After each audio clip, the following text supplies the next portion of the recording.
tayong dalawa. Pag-uwi, pagpasok sa trabaho, kasabay ka. Tamang kwento, tas tuwa. Minsan tamang food trip pa.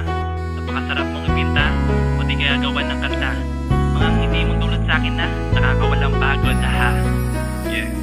Aking isisigaw na mahal ko'y ikaw, upang malaman din nila babanggitin ko now. Liga at makinig, pakinggan bawat pagbitaw. Nakasat kahinaan ko, walang iba ikaw. Walang rason at dahilan ng sayo'y umayaw. Makasama habang buhay ka nang di maligaw. Maari bang umakyat sa'yo ng paliligaw? Aking ikaliligayang maging ako't ikaw. Tila sa ganda mong kakaiba doon na silaw. Di na iba ang umagang pagsikat ng araw. Kahit sabihin man nilang di tayo bagay daw, wala akong pake basta ang gusto ko'y ikaw. Panay ang hanap ng matang gusto kong matanaw. Hindi mapakali, kaliwat ka na ng galaw. Ganyan kapag wala ang hinahanap ay ikaw. Di ka nakakasawang pagmasdan araw-araw.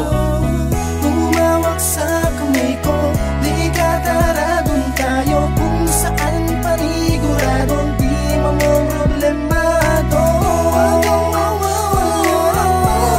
Sana lumabaw, bigat ang pasan, magsasamahan kahit Nadala sa iyong mga pagniting, kakaiba at masasabing ito ay may dating. Nagkamabutihan parang biglaan lang ang galing. Kay bilis ng panahon, pala ko kahapon lang din. Ikaw ang pinaka-the best sagot na medicine. Pag nangihina makita ka ay gumagaling. Paano kung mawala ka di alam ang gagawin? Dahil makahanap na tulad mo wala na rin. Pag di natatanaw ka ang likod ng paningin. May kung anong hiwaga mahikabat na praning. O baka ba ng pag-ibig tumamang patalim? Ano't ano pa man ikaw lang ang gugustuhin. Maraming pagsubok sa daan na tatahakin. Maging matibay ka ako ganun din gagawin. Kung may pagkakalabuan agad intindihin. Magtatagal tayo humawak ka lang sa akin.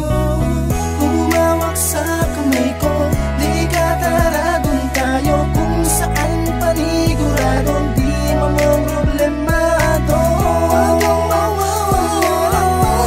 Sana lumabaw, bigat ang pasan, magsasamahan kahit Isang babae minsan di ko maintindihan. Lakas niya mang asar pero pikunin din naman. Tila yung tipo ng ugali ay parang timang. Tatawa ng malakas mamaya ba trip na yan? Kanyang mga ngiti ang dulot sa pakiramdam ay napakasarap, nakakapangsiglang masdan. Gustong hawakan panggigilan ng iyong tiyan. Laki kasi ng bilbil mo, alam mo naman yan. Kahit maraming dahilan na ikay layuan, maski sabihin mo man na ikaw ay lubayan. At pagtatalo na hindi na pagkasunduan, ganun pa man ang gusto ko makipag-ayusan. Paano nga ba tayo ay nagkamabutihan? Di ko alam, siguro baka sa kakulitan ko nadala kaya minsan halos pagtabuyan. Pero ano man ang mangyari ay nandito lang. Humawak sa kamay ko, di ka tara dun tayo.